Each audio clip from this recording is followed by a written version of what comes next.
Hey guys, this is Ashley with Best Reads by Ashley, and today we're going to be talking about a pretty popular book, the Bridgerton books. The first one is The Duke and I, so stay tuned.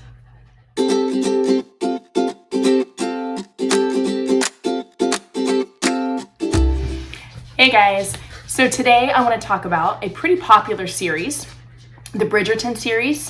Netflix has a pretty popular show on that I loved, and I know several women and men alike loved. And so normally I read books first, then I will watch a movie or a series or whatever. If I'm being honest, I didn't know that this book existed, so I don't know if I'm living in a cave or what I was thinking, but I watched the series and loved it. I devoured it. And then decided, okay, I normally like books better, so I'm going to check out the book. So The Duke and I is the first book, and it's by Julia Quinn.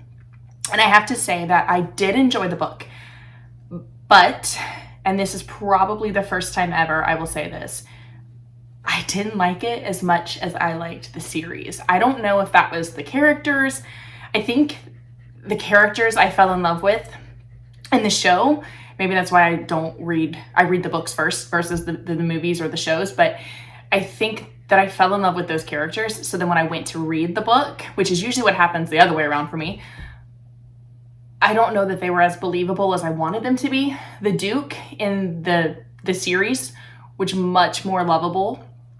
And I mean, let's just say it, sexier than I envisioned the Duke in the book.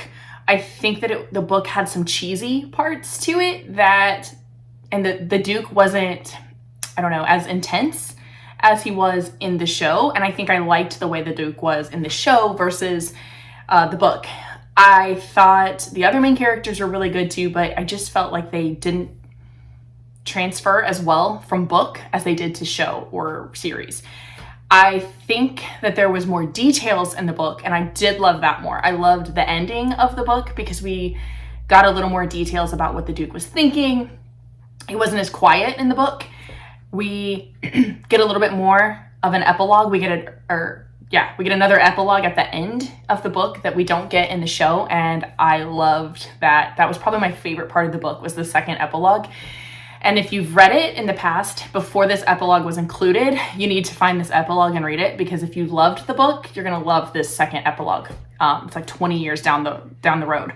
But like I said, I love the book. I love the description. The writing was good. It just was a little bit cheesy to me, but it is a romance novel, so I guess maybe that's okay. And those of you that like romance, I think you're still gonna like the book. But I will say that if you loved everything about the series, the book may not be your cup of tea, but if you're like me and you take them as two separate entities, I think you'll enjoy both.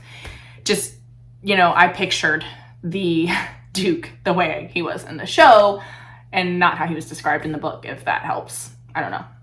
But anyway, I think I would give it 4 stars just because the writing was good, the characters were good, I liked the details, but I do think that parts were just a little bit unbelievable or cheesy. A little bit, like I said, it's a romance novel, so I get it.